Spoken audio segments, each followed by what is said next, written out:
체크인스탁입니다. 알파경제 김전효 이사, 루크투자연구소 임순재 대표 두 분 모셨습니다. 안녕하세요. 안녕하십니까. 예.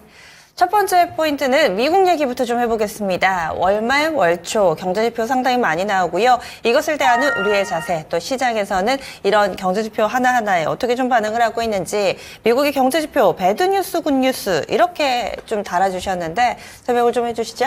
네, 뭐 최근 다 나오는 뭐 경제 상황을 본다라고 하게 되면 좋은 지표가 어떻게 보면 증시에 좀 부정적인 영향을 미치고요. 그다음에 좀 나쁜 지표가 증시에 긍정적인 영향을 미친다라고 해서 이제 타이틀을 이렇게 잡아봤습니다. 어저께 이제 고용 지표, 그다음에 서비스 PMI 관련된 이제 지표가 발표가 됐습니다. 일단 뭐 ADP 민간 고용 증가가 6월달에 15만 명을 이제 기록을 하면서 뭐 전망치 16만 명을 이제 하회하는 그런 모습을 보였고요. 임금 상승률도 전년 대비 4.9%를 기록을 하면서 21년 8월 이후에 가장 낮은 수준으로 하락을 하는 그런 모습을 보였습니다. 신규 실업 청구 건수도 23만 8천 건을 기록을 하면서 전주 대비 이제 4천 건 정도 증가를 했고요. 특히 연속 실업 청구 건수는 185만 8천 건으로 9주 연속 상승을 하면서 2년 7개월 만에 최고 수준으로 상승을 했습니다. 이와 더불어 이제 ISM 서비스 PMI가 좀 나왔는데요. 이건 좀 예상보다 좀 크게 하회를 했습니다. 48.8포인트를 기록을 했는데 지난달 53.8포인트에 비해서는 5포인트 정도 빠졌다라고 보시면 될 것 같고요. 50 이하가 되면 이제 위축 국면이다라는 관점에서 보면 일단은 좀 부정적인 그런 이제 뉴스일 수밖에 없습니다. 그렇지만 이렇게 부진한 경제 지표가 나오면서 뭐 지난밤에 S&P 500이나 뭐 S&P 500은 사상 최고치를 다시 경신하는 그런 모습을 보였는데요. 이렇게 이제 지표가 나쁘다라고 하게 되면 기준금리 인하 기대감이 커질 수밖에 없는 그런 상황이다라고 보시면 될 것 같습니다. 이와 더불어 이제 이제 어제 오후서부터 이제 미국의 독립기념일 행사로 인해서 오늘 저녁에 이제 휴장이 되면서 거래량이 줄면서 변동성도 좀 확대했었던 측면도 분명히 있습니다. 그렇지만 기준금리가 인하한다라는 기대감이 커지면서 미국 같은 경우 뭐 엔비디아나 그다음에 테슬라 같은 기술주가 강한 그런 흐름세를 이었다라고 보면 국내에도 이런 이제 분위기는 좀 더 이어질 가능성이 좀 있다라고 보여집니다. 특히 엔비디아가 최근에 계속 하락세를 보였다가 어저께 큰 폭의 반등세를 보이면서 국내 반도체 관련된 종목들 쪽으로도 여전히 좀 관심 있게 좀 보셔야 되지 않을까라는 생각을 해보고 있습니다. 특히 이번 주에 이제 삼성전자의 실적이 발표될 걸로 예상이 되고 있기 때문에 그렇다라고 하게 되면 반도체 관련주들은 여전히 관심권에서 보셔야 되지 않을까라는 생각을 해보고 있습니다. 네. 그런데 사실 이 배드뉴스이지 굿뉴스에서 그 미묘한 차이가 있잖아요. 네. 여기에서 한 걸음만 조금 더 나가면은 나쁘면 정말 안 좋은 거 아니야? 이러면서 경기 우려로 갈 수도 있기 때문에 그렇죠. 이런 부분들은 경계해야 되지 않을까요? 일단 뭐 지금 상황에서는 경기가 식는다라는 게 어떻게 보면 기준금리를 낮출 수 있는 그런 이제 시발점이 될 수 있다라고 보시면 될 것 같고요. 만약 지금 나와 있는 지표 자체가 하락폭이 이제 크게 이제 하락이 된다라고 하게 되면 그때는 이제 조금 심각하게 받아들일 수 있다라고 보여지는데 네. 지금 같은 수준이면 심각하게 받아들였다라기보다는 좀 경기가 조금은 이제 과열이 누그러드는 거 아니냐라는 그런 이제 생각이 좀 더 커지는 거 아닌가 싶습니다. 아직까지는 중립에서 약간은 좀 긍정적으로 이렇게 좀 현재 상황을 해석을 해주고 계신데 그렇다면은 지금 시점에서 봐야 될 종목군들 뭐 연결해서 볼 만한 종목군들 어떤 쪽이 있을까요? 일단 뭐 반도체 좀 전에도 말씀드렸듯이 반도체 관련주들은 여전히 좀 관심 있게 좀 보셔야 되지 않을까 싶고요. 특히 뭐 실적 발표를 앞두고 전공정 관련된 기업들 쪽으로도 같이 관심을 좀 가지시면 어떨까 싶습니다. 그래서 뭐 탑픽주로 보면 이제 KC텍 조금 관심 있게 보시면 좋을 것 같고요. 뭐 반도체 이제 디스플레이용 이제 장비 소재 업체다라고 보시면 되는데 그 중에서 이제 연마 장비인 CMP 관련된 이제 장비를 주로 생산을 하고 있다라고 보시면 되겠습니다. 최근에 이제 반도체 이제 미세화, 적층화가 이어지면서 이제 연마 장비인 CMP의 사용 횟수가 증가하고 있다라는 게 긍정적으로 영향을 미치고요. 특히 반도체 관련된 분야에 이제 생산이 정상화된다라고 하게 되면 이런 CMP에 대한 수요가 지금보다 확대될 수 있다라고 보시면 될 것 같습니다. 그렇기 때문에 하반기에 반도체 생산 정상화에 따라서 관련된 실적 호조세가 좀 더 지속될 가능성이 있으니까 관심 있게 보시면 좋을 것 같습니다. 예, 알겠습니다. 토픽까지 골라주셨어요. KC텍이었습니다. 다음 포인트 넘어가겠습니다.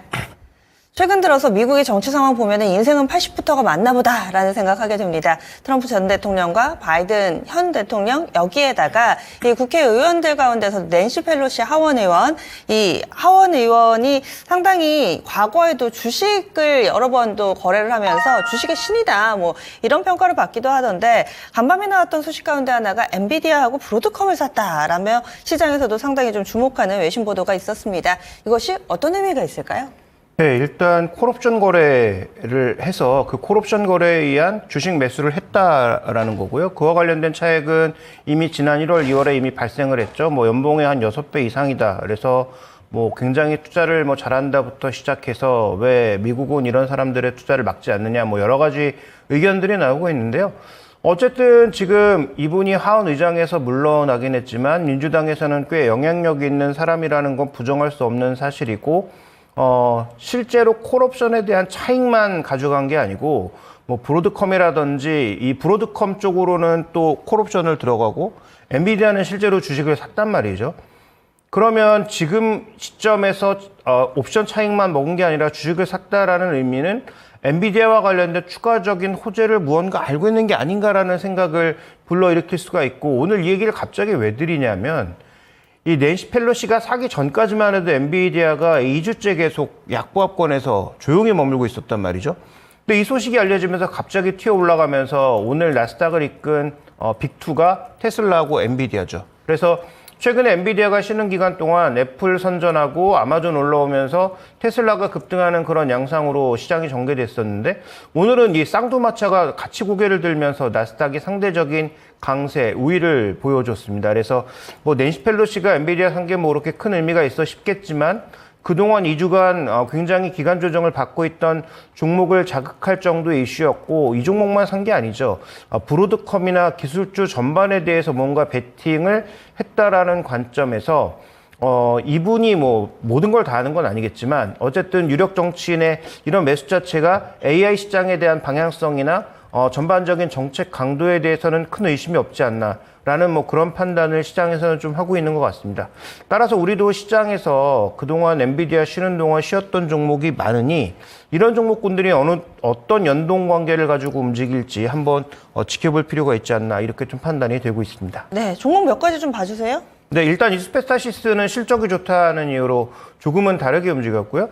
한미반도체하고 SK하이닉스는 최근에 거의 엔비디아 복사판이죠. 2주 연속으로 좀 쉬어가는 그런 모습을 강하게 보여주고 있는데, 자, 이런 종목군들의 움직임이 오늘 엔비디아와 맞물려서 강하게 다시 고개를 드는 모습을 보여준다면 뭐 최근 박스 상단으로 근접하는 시세 흐름을 보여줄 수 있겠지만, 그렇다고 해서 지금 시장에서 다시 하이닉스, 한미반도체 이런 종목군들이 고점을 뚫고 가는 그런 강력한 모습을 보일 가능성은 상대적으로 낮다고 보고 있습니다. 뭐 상상인 증권에서 SK하이닉스에 대해서 35만 원에 뭐 엄청난 그런 목표 주가를 제시하는 보고서도 나와 있는 상황이지만, 우리가 주목해 봐야 될 것은 올해 팔 건 일단 HBM은 다 팔았고요.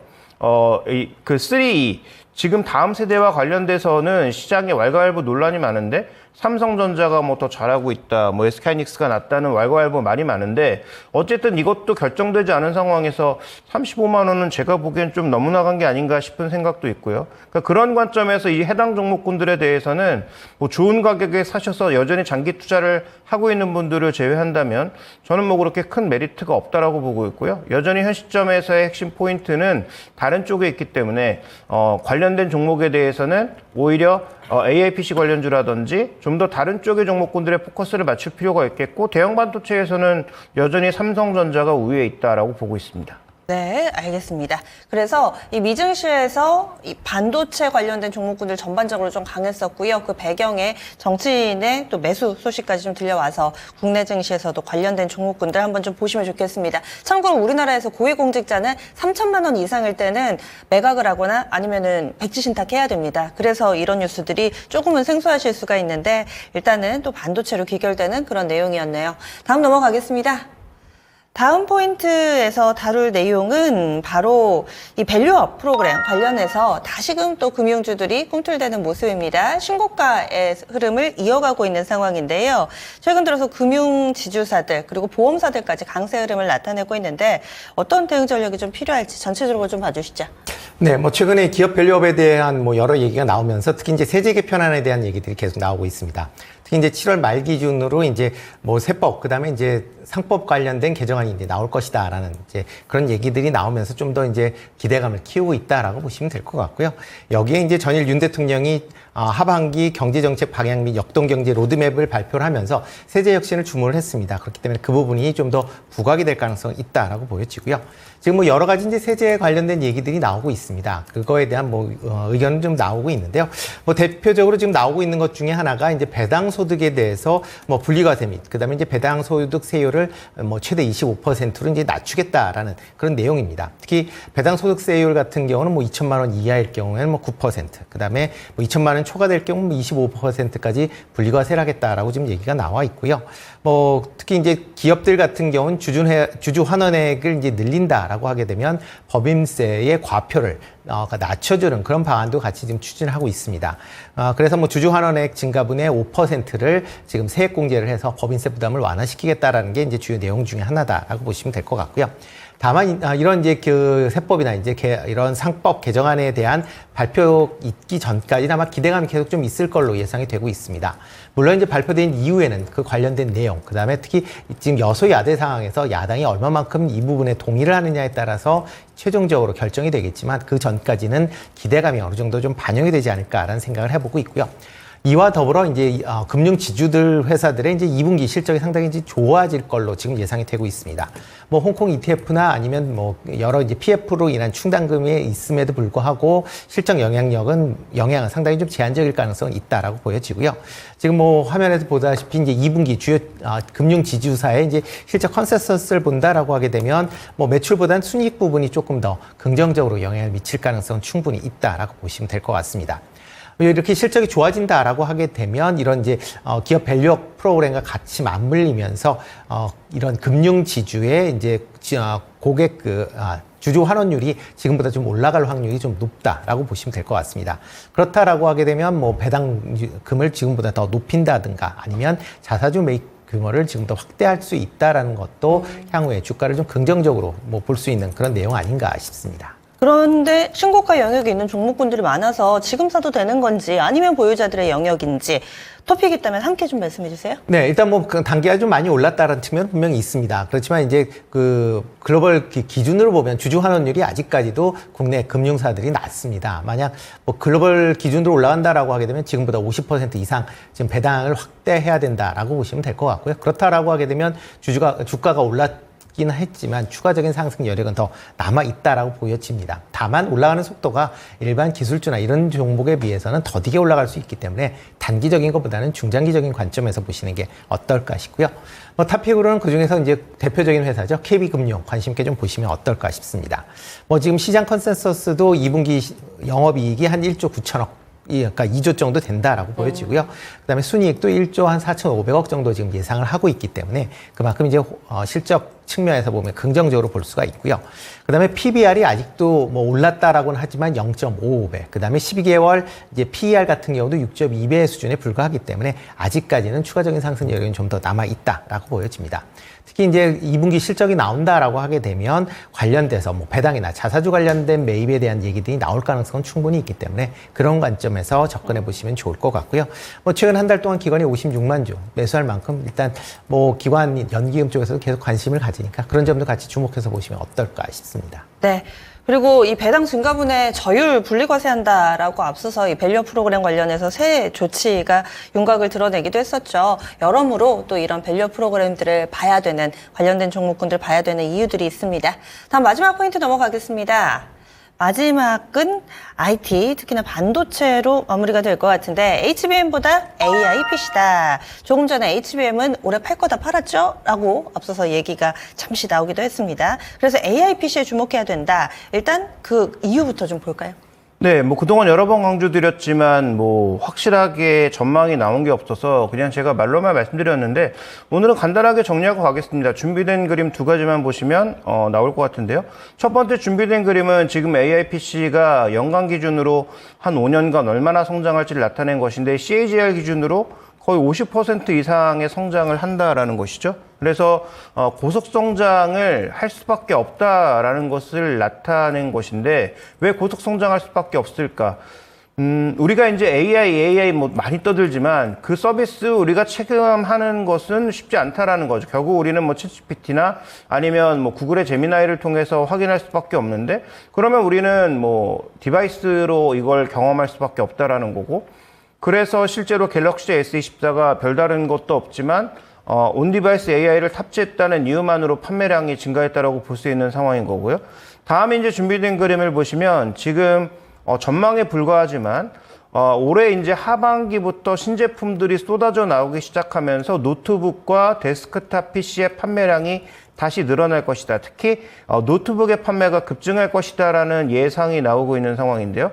지금 6월 달부터 여러 이 노트북 제조사, 그 다음에 PC사들에서 AI PC, 퀄컴 칩을 단 AI PC가 거의 뭐 줄을 이어서 나오고 있습니다. 하반기에 뭐 수십 종의 제품들이 나오게 되거든요.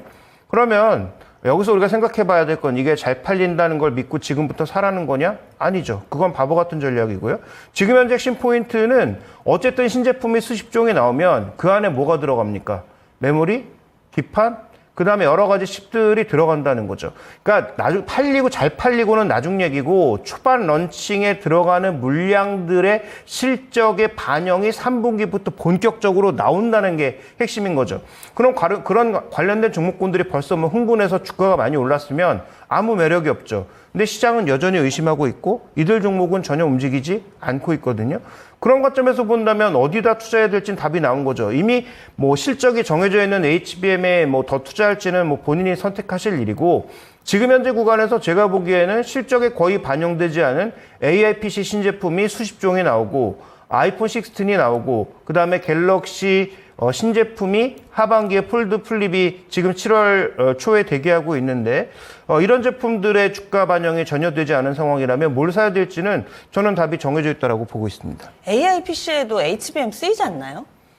HBM이 들어가는 것은 실제로 GPU의 가속기에 들어가는 거기 때문에 HBM이 DDR5 형태로 들어가긴 하지만 AI 가속기만큼 들어가진 않습니다. 그래서 일반적인 그냥 DDR5 D램이 들어간다라고 보시면 될 것 같고요.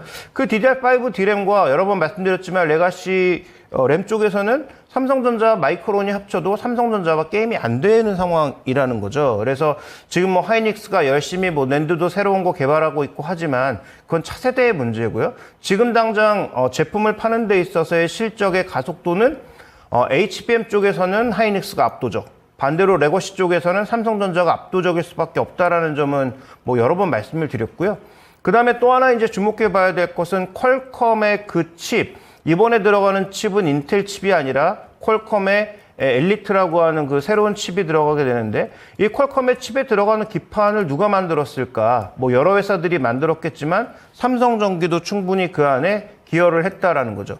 그 다음에 삼성전기의 주요 납품처인 삼성전자의 신제품이 7월 초에 나오죠. 하반기에 중국의 샤오미를 비롯한 여러 브랜드들의 신제품이 다각도로 나오죠.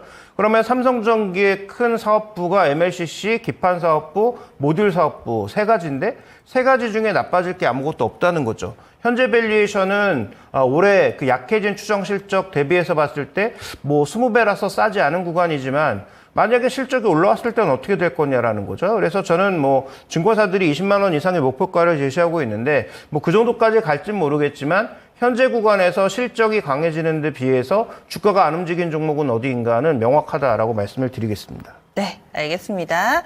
그래서 이 HBM보다 AI PC를 봐야 된다. 종목만 좀 간략하게. 그러면은 또 관련된 종목 몇 가지만 알려주세요. 네, 뭐 삼성전자와 삼성전기 그중에서 또 이제 삼성전기가 뭐 주가의 회복 속도 특히 하반기에 실적이 얼마나 오르냐에 따라서 주가의 그 움직임은 좌우될 수 있을 것 같은데요.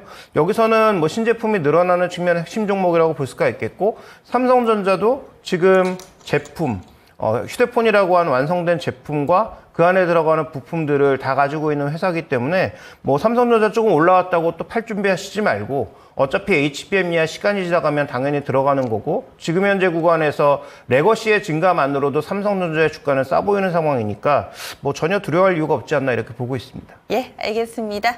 그래서 이렇게 4가지 체크 포인트 알아봤습니다.